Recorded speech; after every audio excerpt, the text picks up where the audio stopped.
خب کی پول منو میدی؟ فقط چند روز بهم فرصت فرصت نمیدم، فقط فردا. من خودم با همین پول خونم و میچرخونم و روی این خونه وام گرفتم از بانکم بابای منو در آورده. آخه من چطوری به این زودی جورش کنم؟ ببین من اینا رو نمیفهمم، من فقط پولمو میخوام و فقط فردا مهلت داری کامل.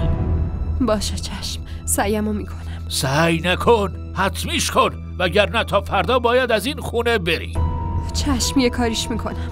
باشه من دیگه میرم، صبح کار دارم نمیتونم بیام، فردا همین موقع میام اینجا و فردا هیچ بهونه‌ای قبول نمیکنم. من پول اجارمو کامل میخوام، فهمیدی؟